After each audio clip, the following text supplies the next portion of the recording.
आप सबको जय मसीह की।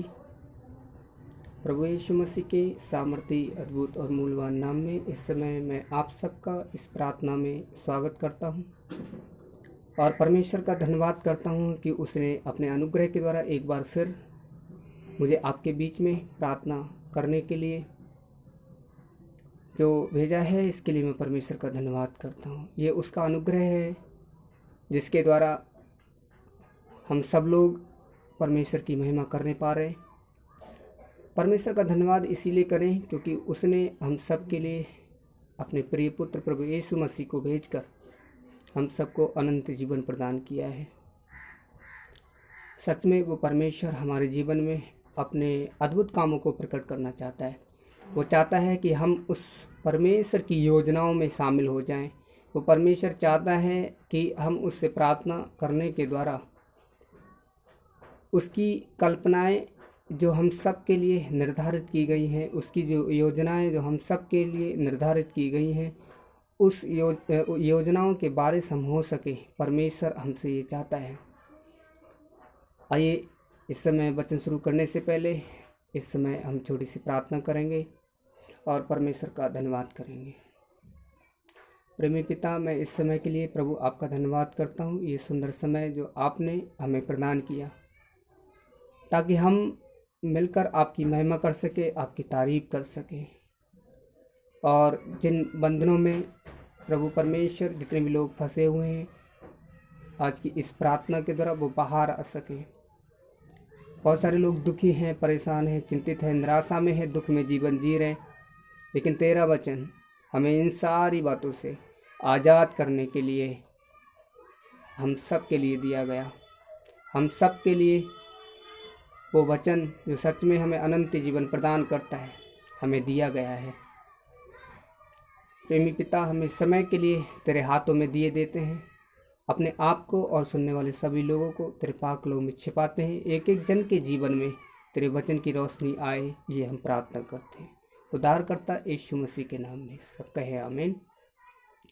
तो मेरे भाई मेरी बहन, जैसा कि हम बाइबल में देखते हैं कि यिर्मयाह 33:3 में परमेश्वर का वचन कहता है, यदि तुम मुझे पुकारोगे तो मैं तुम्हें उत्तर दूंगा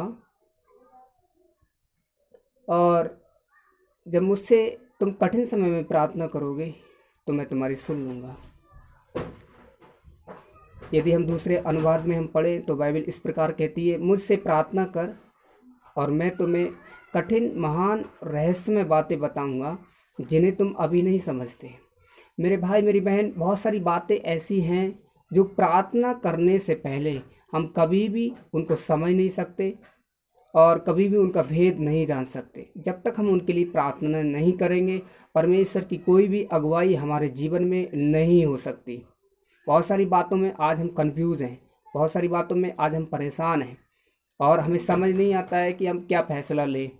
यदि कोई मरने के लिए फैसला ले लेता है तो ऐसा ही करने की सोचने लगता है, उसको समझ नहीं आता है कि हम क्या करें। तो बाइबल हमें बताती, मुझसे प्रार्थना कर। यीशु मसीह ने कहा, मुझसे प्रार्थना कर और मैं तुझे कठिन महान रहस्यमय बातें बताऊंगा जिन्हें तू अभी नहीं समझता। अर्थात प्रार्थना करने से पहले वो कठिन और वो रहस्यमय बातें हमें समझ में नहीं आ सकती, लेकिन परमेश्वर कहता है मुझसे जब तू प्रार्थना करेगा तब मैं तुझे महान और कठिन और रहस्यमय बातें बताऊंगा जिन्हें तुम अभी नहीं समझ सकते। सच में वो परमेश्वर महान है और वो चाहता है कि हम भी उसकी योजनाओं में शामिल हों, हम भी उसकी कठिन और रहस्यमय बातें समझ सके, ताकि वो परमेश्वर अपनी योजनाएं और अपनी कठिन और रहस्यमय बातें हमें समझाए। और परमेश्वर की जो योजनाएं हम सब के लिए हैं, परमेश्वर की जो योजनाएं हम सब के लिए निर्धारित की गई हैं, हम उन सब निर्धारित योजनाओं में जो परमेश्वर ने हमारे लिए निर्धारित की हैं उनमें शामिल हो सके। 29:11 में अगर हम पढ़ते हैं तो वहाँ बाइबल इस प्रकार बताती है कि मैंने तुम्हारे विषय में जो निर्धारित कल्पनाएं, जो योजनाएं बना के तय की हैं, उनको मैं पूरा करना चाहता हूँ। परमेश्वर का वचन कहता है, मैं तुम्हारे लिए निर्धारित अपनी योजनाएं जानता हूँ। तुम्हारे हित की योजनाएं, अहित की नहीं। परमेश्वर हमारे हित की योजनाओं को हमारे जीवन में पूरा करना चाहता है। मेरे भाई मेरी बहन, हम में से प्रत्येक के विषय में परमेश्वर की योजनाएं उसने बना के रखी हैं। परमेश्वर ने हमारे विषय में बहुत सारी योजनाओं को बना के रखा है और उन योजनाओं को हम तभी समझ सकते हैं, तभी उन योजनाओं पर हम चल सकते हैं और सफल हो सकते हैं जब हम परमेश्वर से प्रार्थना करेंगे। परमेश्वर की योजनाएं कठिन नहीं, परमेश्वर की योजनाएं जब हम प्रार्थना में होकर प्रभु पर विश्वास करके उन पे चलने की कोशिश करेंगे तो परमेश्वर अपनी योजनाओं में हमें लेके जाएगा। यशाया अध्याय 55 वचन 8 में ऐसा बाइबल बताती है कि तुम्हारे विचार मेरे विचार नहीं है, तुम्हारे मार्ग मेरे मार्ग नहीं है। यदि हमारे विचार, यदि हमारे मार्ग परमेश्वर के मार्ग जो बना के परमेश्वर ने हम सब के लिए तैयार किए हैं उन पर हम चलने लगे, वो मार्ग हमारे मार्ग हो जाएं, परमेश्वर की इच्छा के अनुसार हम जीवन जीने लगे, तो सच में परमेश्वर की योजनाएं जो उसने हम सब के लिए तैयार की हैं उन पर हम चलना शुरू करेंगे। और उन योजनाओं में जब हम चलेंगे तो उन योजनाओं में एक ऐसी खुशी, एक ऐसा आनंद और ऐसा एक दृढ़ भरोसा है, जिन योजनाओं में जब हम चलना शुरू करेंगे, रहना शुरू करेंगे, तो हमें कभी भी नहीं लगेगा कि हमारे जीवन में सब खाली खाली है। Hallelujah, hallelujah. वो परमेश्वर आज आपके जीवन में आपको आनंदित देखना चाहता है, आपको खुश देखना चाहता है, आपके जीवन में अपने उन अद्भुत वचनों को पूरा करना चाहता है, जिन अद्भुत वचनों को पूरा करने के लिए उसने हम सब के लिए अपने आप को बलिदान किया। उस परमेश्वर की इस बलिदान को हम समझें, परमेश्वर की इस बलिदान को हम जान पाएं, ताकि वो परमेश्वर हम सबको जो बचाना चाहता है हम सबको बचा सके। उस परमेश्वर का धन्यवाद करें, उसकी योजनाओं में हम शामिल हों, इसके लिए हम प्रार्थना करें। आज हम प्रार्थना नहीं करते हैं, इसीलिए हम उन योजनाओं तक नहीं पहुंच पाते जो परमेश्वर ने हम सबके लिए निर्धारित की हैं। बाइबल में बताया गया लूका 18:1 में कि नित्य प्रार्थना करनी चाहिए, कभी हिम्मत नहीं हारनी चाहिए। शैतान अक्सर ये काम हमारे जीवन में करता है कि हमें रोज़ प्रार्थना नहीं करने देता, क्योंकि रोज़ प्रार्थना जब हम करते हैं तो हम अपने जीवन में ऐसे मार्ग को तैयार करते हैं जो परमेश्वर का मार्ग है।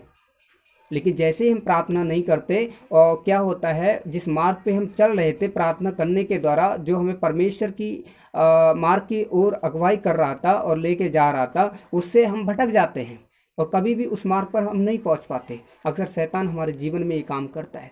इसलिए हमें रोज़ प्रार्थना करना है और उन कठिन और रहस्यमय बातों को परमेश्वर के द्वारा हमें जानना है, ताकि पवित्र आत्मा हमारी अगुवाई कर सके, पवित्र आत्मा के अगुवाई में हम चल सके। बाइबल में हमें बताया गया भजन संहिता अध्याय 32 वचन 8, मैं तुम्हें बुद्धि दूंगा और जिस मार्ग में तुम्हें चलना है उस मार्ग में तुम्हारी अगुवाई करूंगा। सच में परमेश्वर हमें अपनी बुद्धि देना चाहता है और उस बुद्धि को जब हम पाएंगे तो जिस मार्ग में परमेश्वर हमें चलाना चाहता है उसी मार्ग में हमारी अगुवाई होगी। Hallelujah, hallelujah.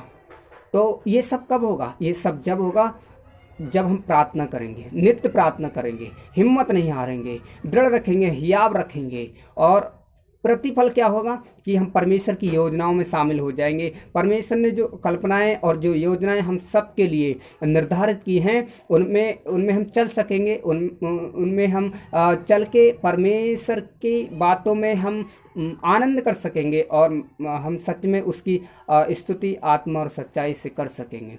Hallelujah, hallelujah. सच में जब हम परमेश्वर की योजनाओं में चलेंगे तो हम दुखी नहीं रहेंगे, हम निराशा में नहीं रहेंगे, और हम बीमार नहीं रहेंगे। परमेश्वर की योजनाओं में चलने के बाद हम इन सारी बातों से बाहर आ जाएंगे, क्योंकि परमेश्वर की योजनाओं में ये दुख, बीमारी और ये समस्या शामिल नहीं है। Hallelujah, hallelujah. इसलिए हम परमेश्वर से प्रार्थना करें। यिर्मयाह 33:3 के अनुसार परमेश्वर ने कहा कि मुझसे प्रार्थना कर और मैं तुझे कठिन और महान रहस्यमय बातें बताऊंगा जिन्हें तू अभी नहीं समझ सकता। अर्थात प्रार्थना करने से पहले हम उन महान रहस्यमय और कठिन बातों को कभी भी समझ नहीं पाएंगे। अगर उन बातों को, उन रहस्यमय बातों को जो सच में हम समझ नहीं पाते, प्रार्थना करेंगे तभी हम समझ पाएंगे। मैं विश्वास करता हूँ इस वचन के द्वारा परमेश्वर ने आपको आशीष दी है और परमेश्वर आपको और भी ब्लेस करेगा। परमेश्वर आपको और भी ब्लेस करेगा। बस आप उसके वचन में बने रहें, आप प्रार्थना में लगे रहें। हमारे पास इतना समय नहीं कि सच में और कामों में, हम संसारिक कामों में मन लगाएं, बल्कि हम आत्मिक और परमेश्वरीय बातों में मन लगाएं, ताकि वो परमेश्वर हमें ब्लेस करे और आशीषित करे और उस जगह तक हमें ले जा सके जिस जगह तक ले जाने के लिए उसने इतनी बड़ी कुर्बानी दी है। Hallelujah, hallelujah. आइए हम इस समय परमेश्वर का धन्यवाद करेंगे इन वचनों के लिए जो परमेश्वर ने हमें दिए, और उसने इन वचनों के द्वारा हमें अनुग्रह भी दिया है। हम विश्वास करते हैं। अपनी आंखों को बंद करें। प्रेमी पिता, मैं इस समय धन्यवाद करता हूँ प्रत्येक भाई बहन के लिए प्रभु, जितने भी लोग इस प्रार्थना में शामिल हैं, और प्रभु जितने भी लोग इस प्रार्थना को देखेंगे प्रभु, उन सबों के जीवन में इन वचनों के द्वारा प्रभु आशीष आए। प्रभु मैं प्रार्थना करता हूँ प्रत्येक वो व्यक्ति प्रभु परमेश्वर जिसके जीवन में बहुत सारी बातें ऐसी हैं जो कठिन है, रहस्यमय है, वो नहीं समझ पा रहे, लेकिन प्रभु परमेश्वर तूने कहा मुझसे प्रार्थना कर और मैं तुझे महान कठिन रहस्यमय बातें बताऊंगा। प्रभु वो तुझसे प्रार्थना करे ताकि तू उन्हें इन बातों को जो कठिन है, रहस्यमय, उनको समझ में नहीं आ पा रहा है कि हम क्या करें क्या नहीं, प्रभु तू उन्हें समझा। प्रभु मैं प्रार्थना करता हूँ तू उन्हें बुद्धि दे, और प्रभु जिस मार्ग में उन्हें चलना है उस मार्ग में वो चल सके। शैतान के हर एक रास्ते बंद कर दिए जाएं, शैतान का हर एक क्षेत्र जो इनके जीवन में काम कर रहा है प्रभु परमेश्वर वो बंद हो जाए। प्रभु मैं प्रार्थना करता हूँ हर एक व्यक्ति जो रोगी है यीशु मसीह नाज़री के नाम में चंगा हो जाए। हर एक व्यक्ति जिसके अंदर ऐसे विचार आ रहे हैं कि मैं अब जीकर क्या करूंगा, प्रभु उसके विचार तेरे विचार बन जाएं। प्रभु परमेश्वर जिन विचारों में जीवन है वो विचार बन जाए। प्रभु मैं प्रार्थना करता हूँ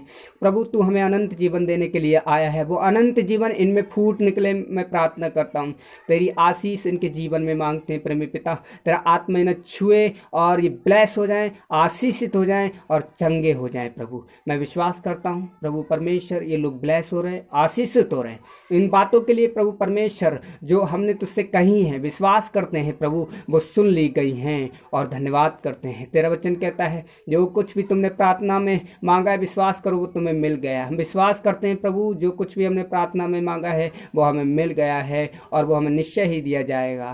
धन्यवाद के साथ प्रार्थना उद्धारकर्ता प्रभु यीशु मसीह के नाम में होकर मांगते हैं, इस विश्वास के साथ कि हमारी प्रार्थना सुनी गई है।